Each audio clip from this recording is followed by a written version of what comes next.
Hi, this is Mary Jo of Offthetrails, and welcome to the city of Savannah. It's famous for many things, including being the setting for Midnight in the Garden of Good and Evil and the birthplace of the American Girl Scouts. I think it's the prettiest city in the South. Behind me you see a beautiful mural celebrating the city and some of the important moments of history.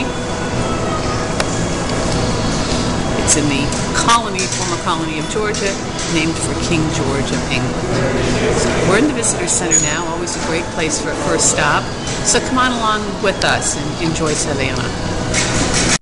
Following along with our trip to South Carolina and the Gullah, we have the Geechee Quilters Guild and some samples of quilts, including the scrap and the butterfly and the T-block. Before the Europeans arrived, Native Americans had their own culture.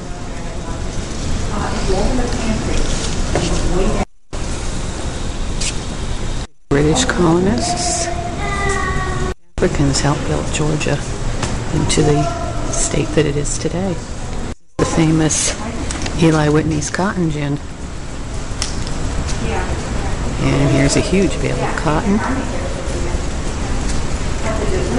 Saw gin and cotton bale tools. Basket used for picking the cotton.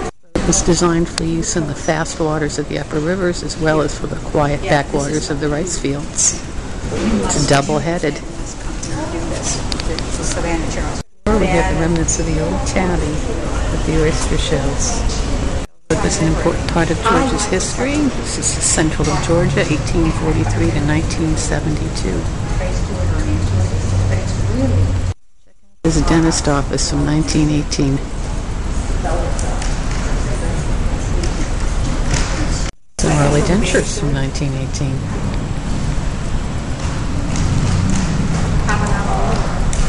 And some of his instruments don't look real comfortable. A Confederate torpedo from around 1863. Nasty looking thing. Rather radical society.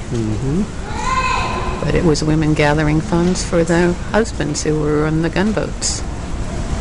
Are you Forrest Gump fans? This is the bench that Forrest Gump sat in the movie. And there's his little suitcase. Part of it was filmed right here in Savannah. The Victoria carriage used by the grandson of the founder of the Central Georgia Railroad. Later used by Juliet Gordon Lowe, founder of the Girl Scouts, who was the Gordon's granddaughter. 1902 Crestmobile. It's one of only 16 left in the world. The motor's right here on the front. Savannah, of course, is a colonial town and participated in the American Revolution. Even the Dominican Republic participated in the American Revolution. There's a hat exhibit, which is a lot of fun. Hats can tell where you're from, what kind of work you do. It can keep you safe and just decorate your head. And just decorate your head. I think somebody was having some... Hemingway and Minna Hall were cousins who didn't like the use of feathers in hats because birds were becoming endangered. And that led to the start of the Massachusetts Audubon Society. Finally, a little shopping. We're about to go into the Roundhouse Railroad Museum. This is my kind of place.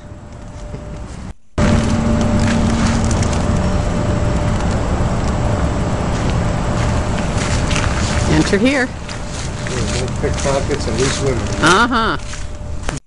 This is the Central of Georgia Railroad. Roundhouse Foreman's office. Today it's the gift shop.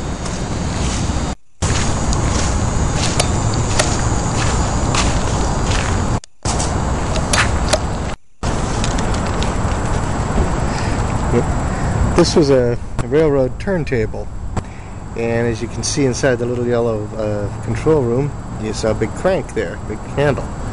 And you would just pull on that handle and it would turn this whole base around to any of the tracks around here that you see. depending on what direction a train was coming in or which one they needed from around here. Pretty sophisticated. All the engines and cars are on the tracks, and they all converge here in the center. There's a cable car, trolley.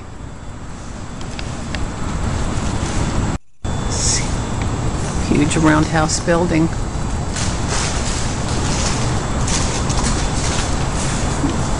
Keeps the equipment protected. What we're looking at here is the remains of the machine shop. Note the walls and foundations that supported various machines. And over there is the outline of the stairs. Yeah, 70 cents an hour in 1922. But look at what it was in 1920, 85 cents an hour. Uh-huh. And then it came down. Mm-hmm. 21 down, 22 down. Mm-hmm. Okay, the smokestack in front of us, it's 125 feet tall. And it has a 14-foot tall water tank. And there, it held 16 privies. Wow. Those must be the privy doors. Yep, and the tanks hold 40,000 gallons of water and has a foundation of 120 cedar pilings. Wow. And a dual purpose, it served both the boiler room and the blacksmith shop. Mm-hmm. I'm in one of the privies. Odd as it is, but this is Offthetrails, and down here is the floor of the privy. Hasn't been used in a long time, thank goodness. Yes. I'll put on a picture of Virgil. Blacksmith shop. 16 different forges here. Drill press, woodworker, the metal planer. A lot of hard labor going on in this building.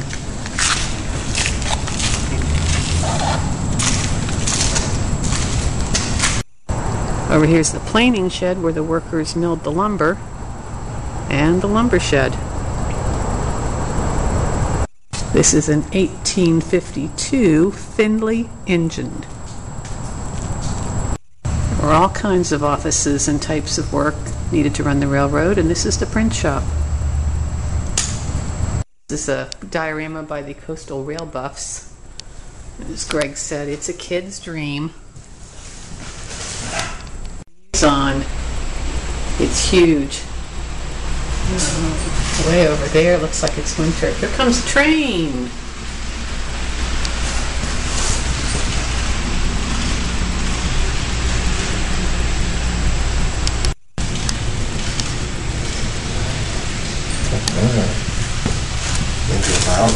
Mm-hmm. It's winter up there.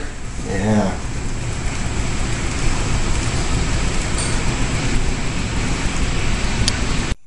Back in the days of segregation, this was the colored shopman's locker and lavatory. And that's the Roundhouse Railroad Museum. This is a memorial for the American Revolution. The stones represent the 800 soldiers who lost their lives here in Savannah. 1779 Battle of Savannah was one of the deadliest of the entire Revolution. It involved not just the Americans and British, but French, Germans, and Haitians as well. Also people from Poland and Scotland, Ireland. Here are three good examples of typical Savannah homes. Here's one of the streets here in Savannah, in town.